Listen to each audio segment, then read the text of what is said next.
Hello everyone and welcome to Sinful Gaming. I hope you're all doing well, I hope you're all staying safe, and most of all, I hope you're all fighting that war against the grey.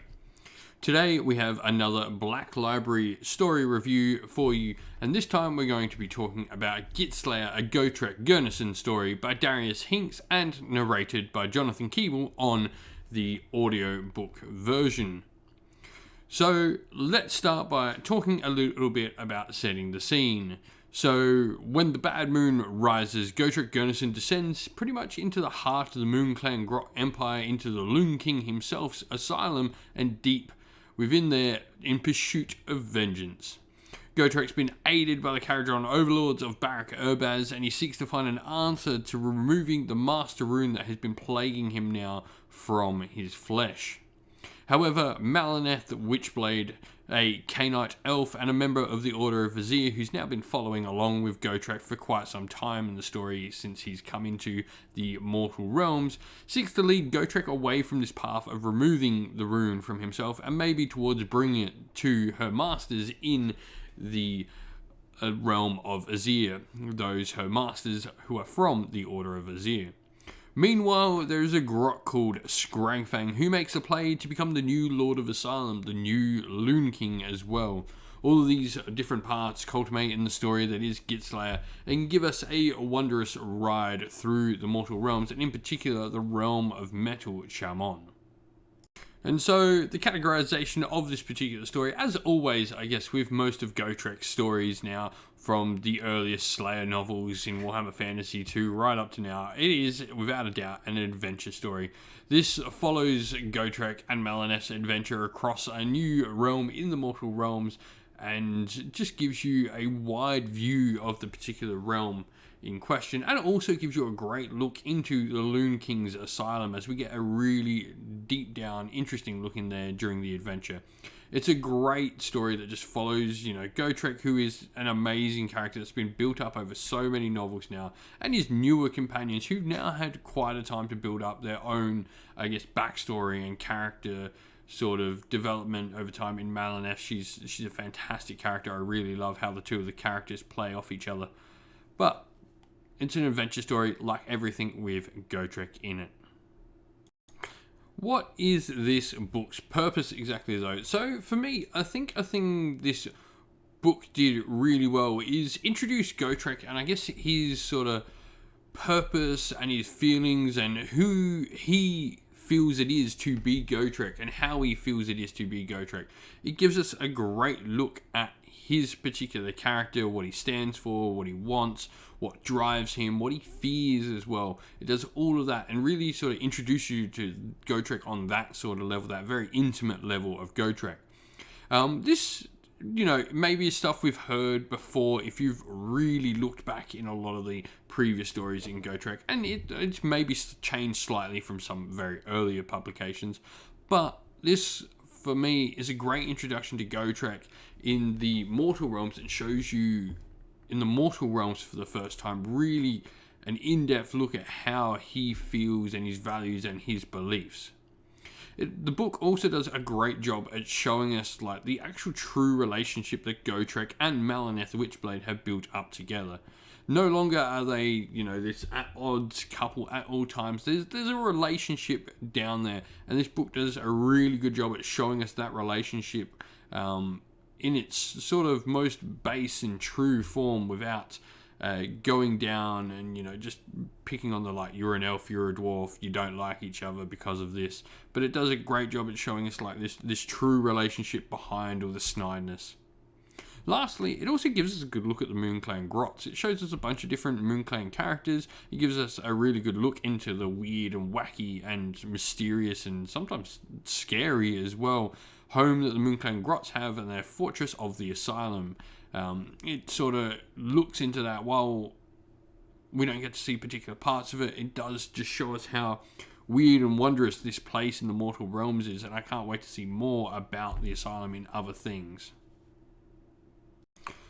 What was my favourite part of the novel? What was the best part? Well, I think the final scenes in the book. The last few just parts of the book were fantastic. The last few chapters were amazing. It does a really good job at wrapping up the story. Everything just gets ramped up to 10 and just turned on that little bit more. I mean, the story was great up until then, but it really did a great job at just pulling all the different plot lines and all the different points and stories that have been going on throughout the book together and making a fantastic, just bombastic ending to a story. It played with so many different emotions during different parts, and you really were struggling to like figure out exactly where it was going to end. But in the end, it just finished a ton of stories, and it did, though, however, leave you just wanting more, which I think is a great story. Like, Gotrek is obviously a story that's going to keep continuing on and being told, and so having this as like a story that just gave you that great ending and wanting more to hear from everything in this is fantastic. I just can't wait for more Gotrek to come out. And so our main characters within the story, I mean, it's a Gotrek Gurnisson story, so of course Gotrek is a main character within the story. We also have Malineth the Witchblade as well, Gotrek's, I can't say trusty companion, but constant companion is probably a great way to put her. And of course we have the main enemy within the book, which is the Grot Wizard Scragfang. So these are our main three characters. There's a great supporting cast of characters throughout the story. Things like characters like Solmond and Stink Eye and other characters you're going to hear or read about as you get through the story. Some really great little side characters throughout it. But these are definitely the three characters who the story revolves around. And so, what changed over the story about these main characters? Well, first of all, Scragfang, not a lot changed. He is our main villain. There wasn't a lot of change through him through the story. He is generally our main plot device for having the rest of the story work around him as the bad guy.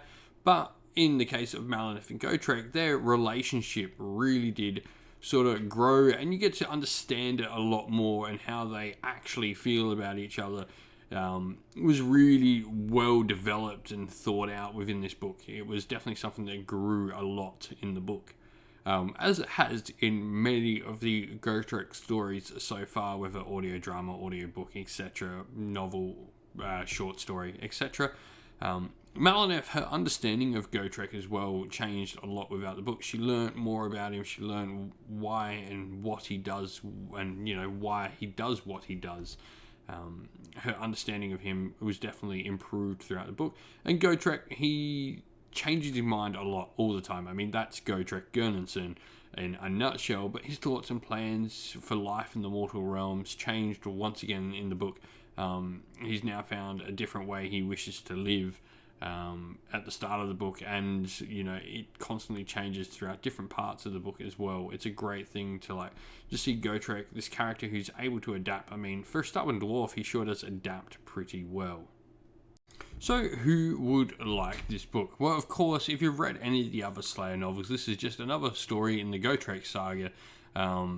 You're definitely going to enjoy it. I mean, it's a Gotrek story at the heart of it. We know by now what to sort of expect from these stories, even though we've had different authors throughout the years of these particular stories. This one obviously is another one done by Darius Hinks. It's a really fun story to have, and it just continues on being a good Gotrek story. It's everything you want in a Gotrek book. Also worth mentioning, I think Caradron Overlords players will really like this book. It does show you a great deal of Barak Urbaz throughout the story. Shows you Caradron and a whole bunch of their tech and how they sort of think and work and their society, etc. This is definitely something to read if you're a Caradron Overlord player. You definitely don't need to read every Gotrek story up to this point to read this. If you want a one-off story and to learn a little bit more about some Caradron Overlords, you definitely could pick up this book. Now, while I say there is some stuff for Gloomspite Gits players in here, it's probably not the particular book if you're a big fan of the army to go have a look at, because they are the enemy. There's not a lot of focus on them. You do get to see a little bit into the asylum and look into that, so that's interesting from a Gloomspite Gits player's perspective, but it's definitely not something I would recommend as a be-all and end-all. You've probably got better stories out there like Gloomspite to go look at if you're a Gloomspite Gits player. In summary, this is yet another great Gotrek story. It's filled with adventure, it's got suspenseful moments that leave you guessing and wondering exactly what's going to happen, and tethers at a bunch of different emotions as well throughout the book. As you sort of, you worry, you feel, you grieve, you enjoy, you revel in a whole bunch of different things that our characters do throughout the stories on all different fronts. It's just a great book. It reaffirms a lot, though, about what Gotrek is all about, and it feels as if it pushes it into a new phase of the Gotrek saga. It feels like some things have ended with this particular book, and now we're going into a different phase of Gotrek and how he's going to deal with life in the mortal realms. A great book. All in all, a really fun listen. I personally listen to the audiobook. I like to listen to them while I paint models. Jonathan Keeble did a fantastic job at narrating the book.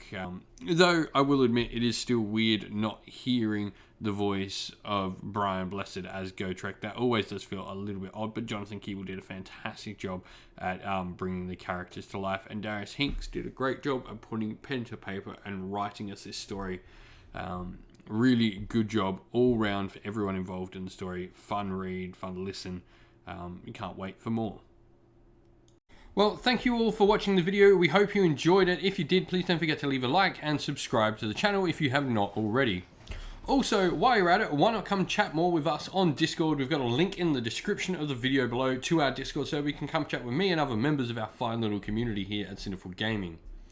Lastly, we'd like to give a shout out to everyone who helps support the channel in various different ways. First of all, to our Patreon members, Christian Weir, James Soren, Chaos Spawn, AJC, Kenny Lowe, Outer and Shot First, James Crowder, Andrew Bowen, Nathan Fee, Tim Newman, The Rising Ape, Cure Dynamic, Agu, Anthony B, MJ, and Dyna226. Thank you to, as well, our YouTube members, Green Roots Gaming, Fire Titan, Steve T, The Real Zeop, Chris Wallace, Turai12, Vinny, and Loch Lorick. And a special thanks to our artist who does all the channel art for us, Lady Witchfox Art, thank you very much. And to our Discord moderator, Xmorphic, you do a fantastic job on Discord for us as well. Thank you all, everyone, for watching. If you'd like to help support on Patreon or YouTube member or help support the channel in another way, you can do so by following one of the links in the description of the video to Patreon or YouTube members, or go buy some Sinful Gaming merch from our Teespring store, also linked in the video's description. That's it for today, everyone. Thank you again. Stay safe, stay well, and most of all, keep fighting that war against the grey. Ciao for now.